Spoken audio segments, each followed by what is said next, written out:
Hey everybody, Sexy Matt the Pharaoh Wizard here, and it's the end of the year, so time for all the obligatory top 10 lists. Alright, so this year had some disappointments and some major surprises. I think more disappointments than surprises, but it was an alright year, I guess. Not too bad, right?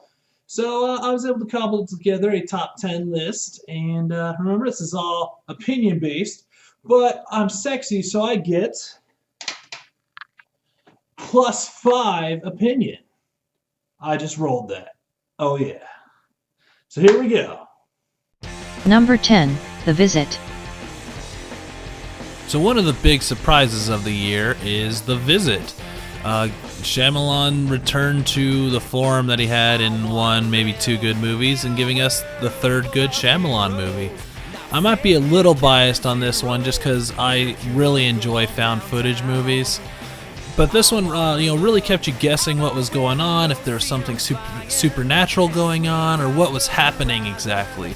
And it was enough to overcome the kids' annoyances, and it's far beyond a perfect movie, but overall, a good film to check out. So, The Visit. Would you mind getting inside the oven to clean it? Number 9, American Ultra. Another one of the happy surprises of the year is American Ultra, another movie in the stoner action movie genre, which I think only has Pineapple Express. But it was a fun comedy with some good action. It used all the actors very well, and was a pretty fun storyline to go through. Jesse Eisenberg's always great. The director made Kristen Stewart not annoying, which is really hard to do, and they actually used Topher Grace's annoyance to his advantage in this movie. So I felt it was all very well done. Awesome. Oh man, come on, just give us like one. Number 8, Jurassic World. Here was the best Jurassic Park sequel I think we could have asked for. And not just saying because the other two were garbage, but this one actually is very solid. You could even take the first Jurassic Park and then watch this Jurassic World and just ignore the other two and have a good series of two movies. And it was really well done. It does play on your nostalgia a bit, so I might be giving it some little extra credit. But I found it really fun, and the ending totally makes this movie. And it's freaking amazing. If you haven't seen it, just see it at least for that ending. It's super awesome. So check out Jurassic World. And remember, if something chases you, Number 7, The Imitation Game. So I might be cheating a little bit with this one because it might have come out in 2014, but I saw it in 2015, so I'm going to count it. This is a biopic about a mathematician trying to hack codes during World War II. And it's pretty interesting. Now, the more I found out about the real guy in this movie, the more I found out they made up a lot of stuff. But the two most important aspects of the movie still hold true. One, about how gays were treated in England at the time, and as well as this guy was integral in creating computers and was never given credit because it was all classified. And it's kind of cool to see some of this coming out and see the work that he really did.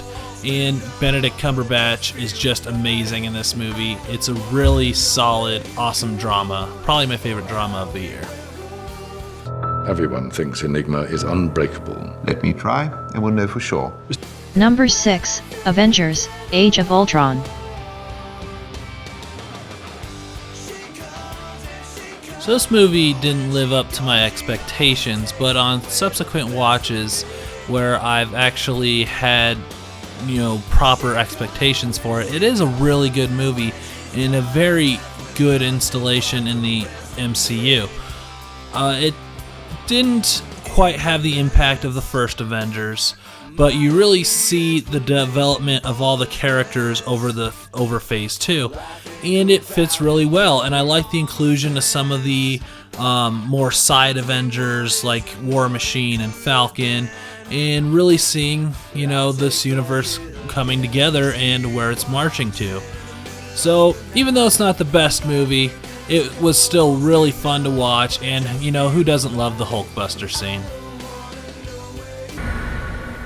There are no strings on me. Number 5, The Hunger Games, Mockingjay, Part 2. So the finale to, let's say, the Hunger Games trilogy, because the last 2 movies are just one movie, come on. But seriously, it was a good ending to this franchise, and again, Donald Sutherland does not get enough credit for how awesome he is in these movies. As well as J-Law putting a great performance in, and just, you know, the perfect way to end this. I don't know how much it follows the books, because, you know, books are for nerds. But, you know, this was fun, fantastic franchise, and I'm glad it ended where it did. I really hope they don't make the prequels they keep threatening us with, but, you know, time will tell. But Hunger Games is fantastic. Check it out. Ladies and gentlemen, welcome to the 76th Hunger Games. Number 4, Ant-Man. So the ending of Marvel's Phase 2 brings us Ant-Man. This is a great heist movie, and it was fun and funny, but still exciting and interesting. I loved Paul Rudd's interaction with basically everybody, and you know, Michael Douglas is great in this as well. And the effects, which is something you usually tend not to talk about anymore because they're all over the place, but really the effects, not only of being small, but de-aging Michael Douglas was done really well, and being with all the behind-the-scenes drama with this movie, it still came out really good. I really love Ant-Man. It's Ant-tastic. Haha! What do you want me to do? I want you to break into a place and steal some stuff. Makes sense. Number 3, Star Wars, The Force Awakens.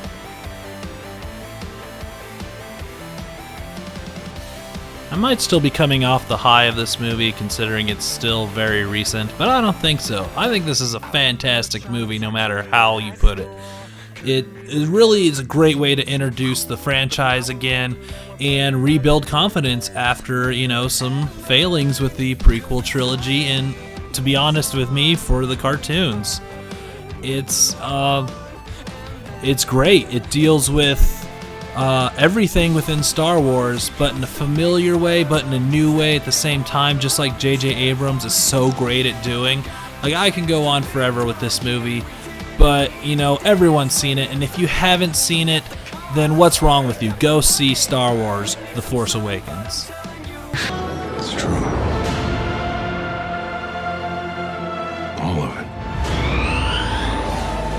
it. Number 2, Mad Max, Fury Road. This movie, for me at least, was a big surprise on how good it was. I figured it was just going to be another sequel to a long-dead franchise, and it's just going to pay lip service and overall just be a stupid movie that's not needed. Boy, was I wrong. This movie is so good. You know, especially for it just being, you know, a 2-hour car chase. It ends up being just so good. Like, everything about it, the effects, the story, all the characters, everything about this is just so well put together, so well made. It's fun, it's exciting, it's just great. I can't wait if they make another one of these, or if they even leave it just here, I'd just be happy. I'm happy with Mad Max. It's good. That's all I can say. It's good. Oh, what a day! What a lovely day! Number 1, The Martian. Man, can Matt Damon still hold the movie all on his own? Good lord. And this might be my bias showing just a little bit again, but I love scientifically plausible space movies. Like something like, oh, that could probably happen. And like this one, even it looks so real that people got mad that we left a guy on Mars.